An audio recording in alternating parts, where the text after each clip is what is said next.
Shalom, selamat pagi saudara-saudari yang dikasihi oleh Tuhan kita Yesus Kristus. Marilah kita mendengarkan firman Allah sebelum kita mendengar dan berkarya di tengah-tengah pekerjaan kita. Kita memulai renungan pagi ini dengan bernyanyi dari buku ND 523 ayat yang pertama.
Kita berdoa.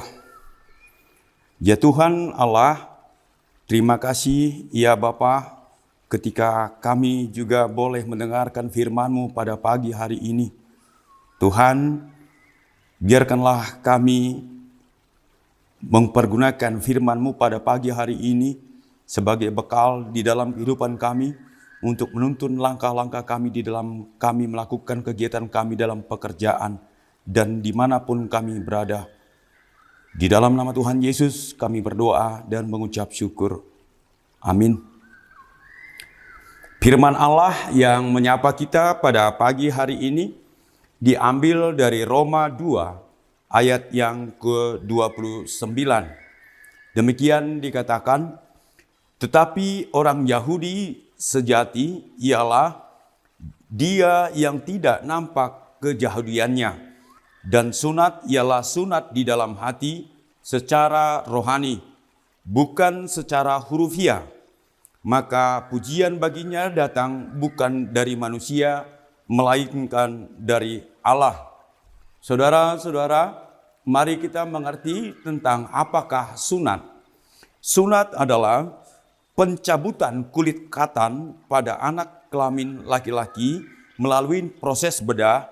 Sebagai ritual keagamaan, sunat disyaratkan sebagai pertanda perjanjian Allah dengan keturunan Abraham. Ini bisa kita baca di Kejadian 17 ayat yang ke-9 sampai dengan ayat yang ke-14. Dan selama berabad-abad, orang Yahudi telah melaksanakan sunat. Pertanyaannya, apakah keharusan seorang pria harus disunat atau tidak? Dan apakah Alkitab atau firman Allah, ataukah perpaduan antara kesehatan dan keimanan? Bila kita lihat dari sisi kesehatan, baiknya lah seorang laki-laki untuk bersunat.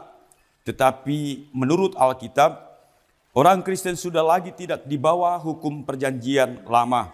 Maka sunat tidak lagi diisyaratkan. Ini dikemukakan oleh berbagai bagian dalam perjanjian baru, seperti Kisah Para Rasul 15, Galatia 2 ayat 1 sampai dengan ke-3, Galatia 5 ayat 1 sampai dengan ke-11, dan 1 Korintus 7 ayat 17 sampai ke-20. Sebagaimana diulas dalam nats tersebut, keselamatan dari dosa adalah hasil dari iman di dalam Kristus yang menyelamatkan kita, dan berpaling dari dosa dan kesombongan, dan bertopang kepada karya Kristus di kayu salib telah menyunatkan hati kita. Dan tindakan manusia tidak dapat menghasilkan apapun untuk keselamatan. Saudara-saudara yang dikasihi oleh Tuhan kita Yesus Kristus, berbicara tentang sunat, kadangkala kita sangat tabu untuk membicarakan ini. Tetapi dalam perjanjian lama, bersunat sangat tegas dikatakan itu adalah merupakan perjanjian Abraham dengan Allah. Tetapi saudara-saudara, apakah sunat yang sebenarnya di dalam perjanjian lama dan bagaimana itu bisa terjadi? Terjadi itu perjanjian tersebut adalah antara Abraham dengan Allah. Bersunat berarti mengkatankan, mengkitankan, mengambil kulit dari kemaluan si seorang laki-laki. Pada zaman Yahudi itu anak laki-laki yang baru lahir umur 8 hari hendaknya lah ia disunatkan. Pertanda ketika dia disunatkan berarti dia sudah pengikut Allah. Tetapi Bapak Ibu, seperti yang telah tadi disebutkan di dalam nats perjanjian baru, itu telah diperbaharui karena perjanjian lama setelah datang perjanjian baru telah diperbaharui dengan datangnya Yesus Kristus. Oleh karena itu, bagi Tuhan, bagi Allah, bagi Roh Kudus, pada saat perjanjian baru telah diterbitkan, itu perjanjian lama dengan sendirinya tidak berkekuatan lagi. Tetapi perjanjian lama adalah merupakan sejarah perjuangan daripada bangsa-bangsa Yahudi. Ketika Yesus telah lahir, dia telah menebus dosa-dosa kita dan kita sekarang disunatkan untuk sunat rohani. Apa yang dimaksud dengan sunat rohani adalah kita bagaimana merubah kehidupan kita di dalam kita bersosialisasi dengan saudara-saudara kita. Bagaimana kita melakukan hal-hal yang baik di tengah-tengah kehidupan kita. Itu adalah sunat rohani. Sehingga apa yang telah disebutkan di dalam perjanjian lama itu menjadi hambar ketika perjanjian baru yang kita pegang teguh. Oleh karena itu Bapak dan Ibu dimanapun saudara-saudari berada, nats ini menyatakan bahwasanya kita sangat diajak untuk bagaimana berbuat sunat rohani tersebut, yang berarti kita harus melakukan hal-hal yang baik di tengah-tengah kehidupan kita. Kita menghilangkan kesombongan di dalam kehidupan kita.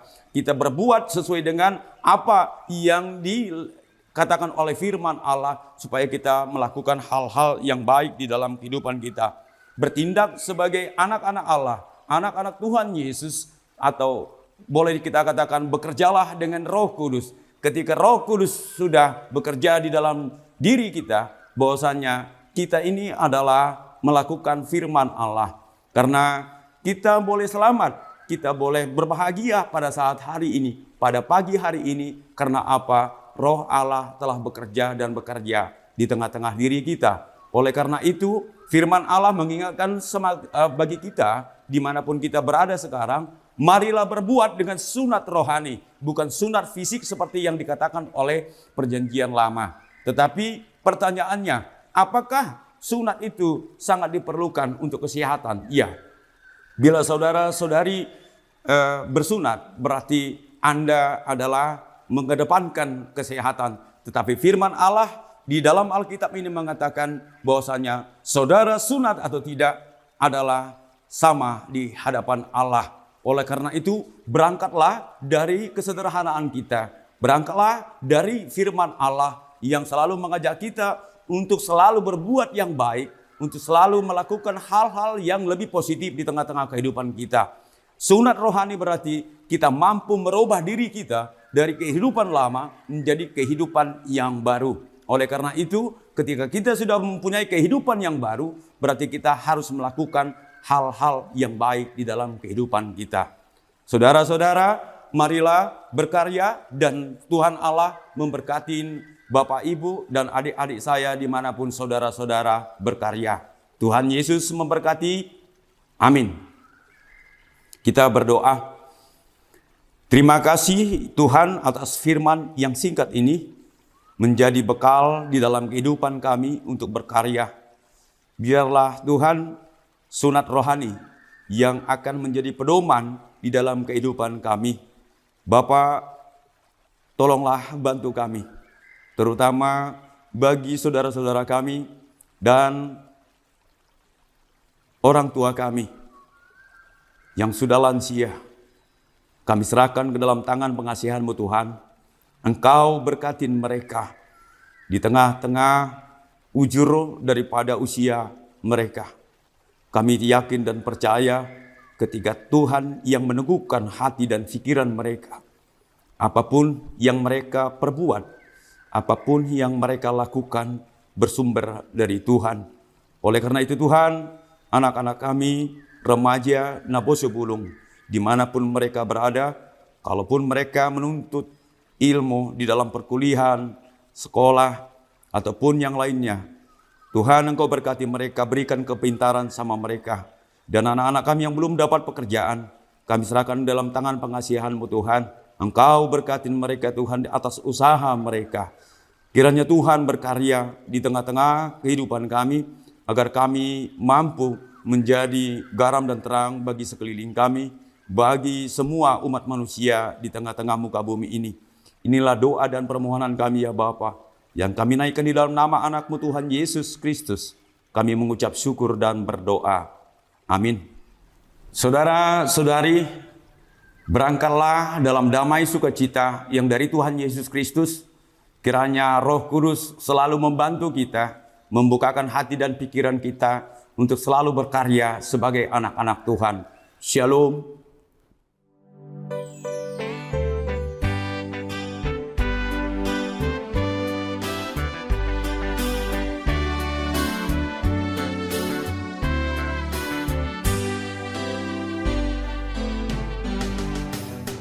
Kapan